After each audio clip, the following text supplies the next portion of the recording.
Hello दोस्तों, नमस्कार। आज हम आपको यात्रा करवाएंगे उत्तराखंड के चार धामों में सबसे प्रसिद्ध श्री केदारनाथ धाम की। हम पहले बात करेंगे यहाँ पर जाने के लिए सबसे अच्छा समय कौन सा रहेगा।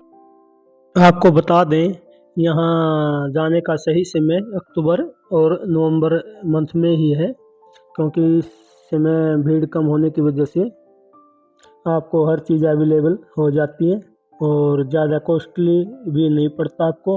इन मंथ में जाएंगे तो आपके लिए बहुत ही बेहतर होगा। अब बात करते हैं यहाँ पर कैसे पहुँचें।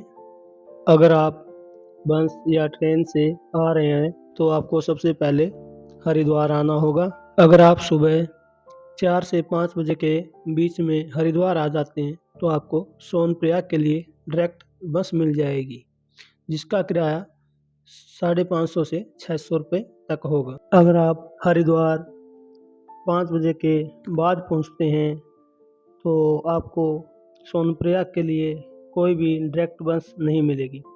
फिर आपको पर्सनल टैक्सी या शेयरिंग टैक्सी के माध्यम से जाना होगा।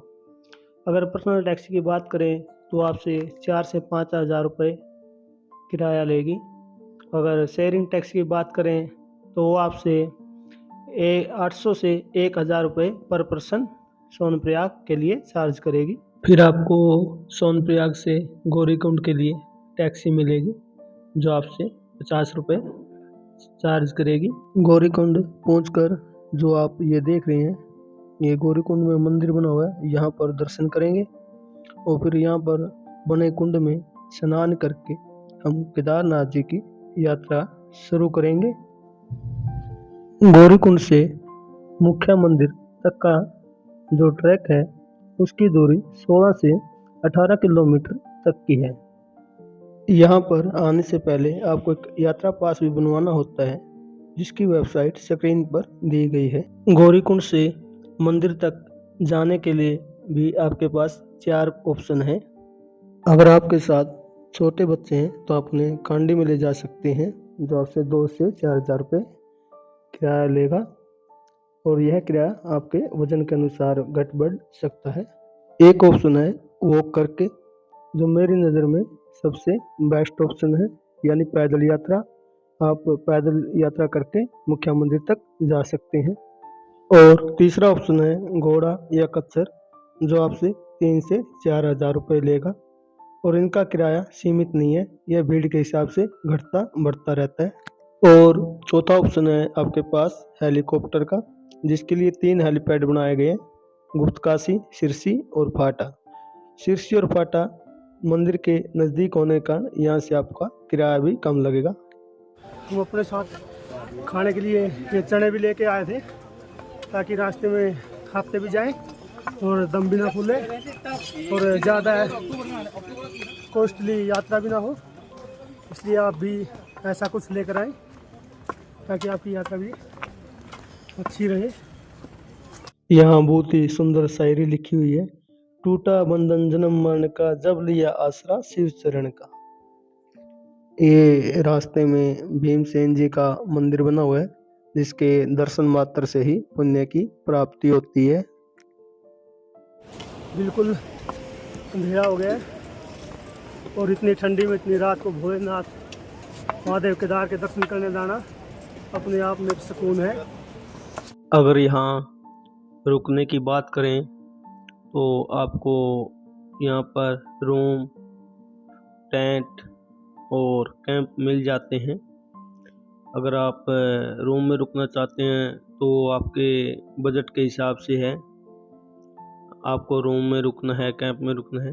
कैंप में पर व्यक्ति लगभग 500 रुपये पर व्यक्ति के हिसाब से लेते हैं, जो आपको शेयरिंग में कैंप दे देते हैं या टेंट दे देते हैं।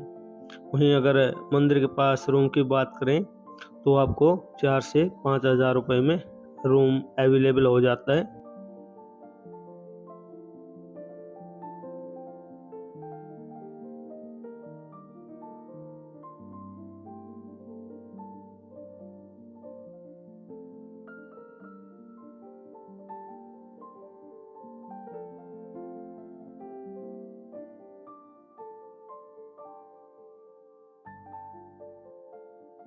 नवंबर माह में यहाँ पर बर्फ गिरना शुरू हो जाती है, इसलिए ऐसे शूज पहन कर जाएं जिससे पाँव स्लिप ना करें, क्योंकि यहाँ स्लिपिंग ज़्यादा होती है बर्फ के कारण।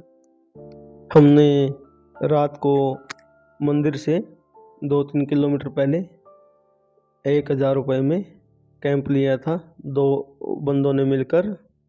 और हम सुबह 7 बजे निकलकर मंदिर दर्शन के लिए आ गए हैं।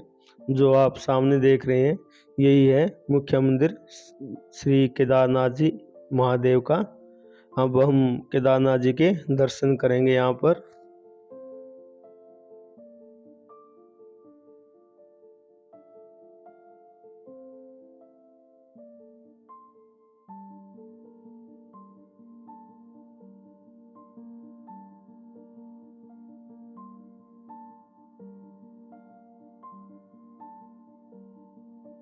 अगर आप पैदल यात्रा कर रहे हैं तो अपने साथ ज़्यादा भारी सामान ना लेकर आएं, कुछ ज़रूरी चीज़ें ही अपने साथ लेकर जाएं।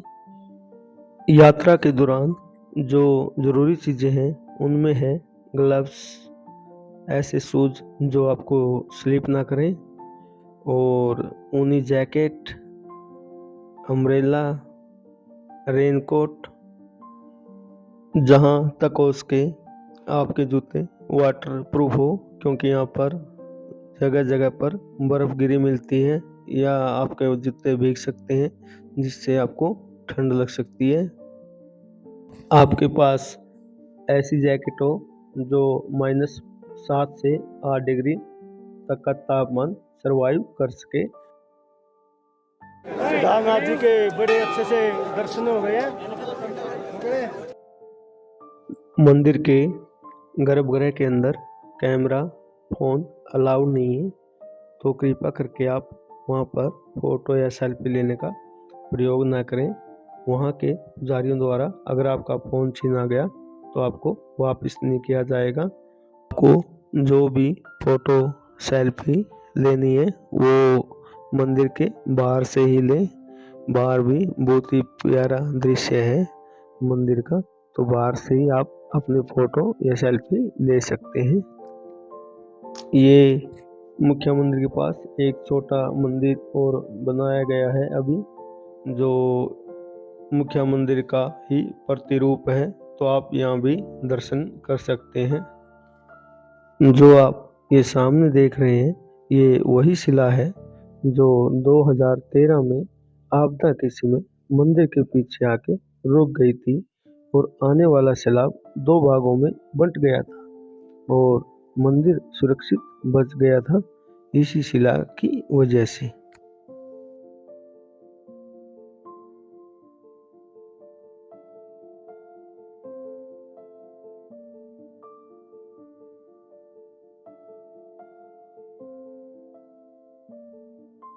मंदिर के जस्ट पीछे श्री आदि शंकराचार्य जी की समाधि बनाई हुई है।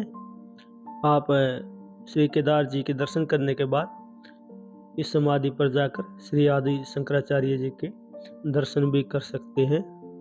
यह प्रतिमा बहुत ही सुंदर बनाई गई है और यहाँ पर हल्की हल्की बर्फबारी भी आपको देखने को मिलेगी जब आप रास्ते में जाएंगे तो। और इसकी दीवारों पर बहुत ही सुंदर मंत्र लिखे हुए हैं जो शिव महादेव जी के हैं और उनको समर्पित है।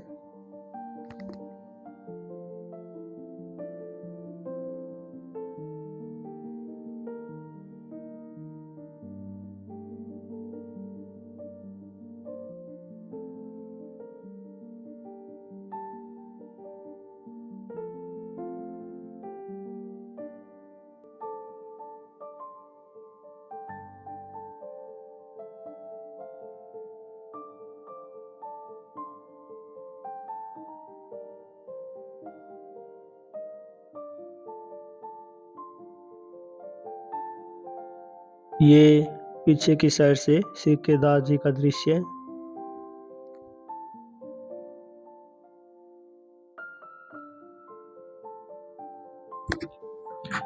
हम दीपावली के दिन यहाँ श्री केदार जी गए थे, तो इस समय केदार जी को बहुत ही सुंदर सजाया हुआ था। इसी दिन लोग यहाँ पर आकर श्री केदार जी पर दीप जलाते हैं, बम पटाखे से आतिशबाजी करते हैं।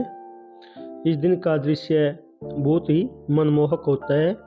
जो आप देख रहे हैं श्री केदार जी को कितना सुंदर सजाया हुआ है।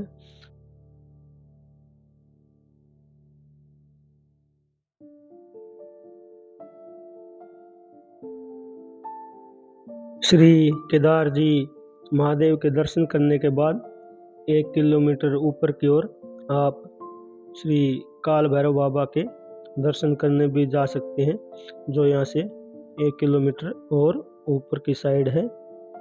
तो इस समय उनके कपाट बंद हो चुके थे, तो हम फिर भी गए थे दर्शन करने। वो हम आपको अगली वीडियो में दर्शन करवाएंगे।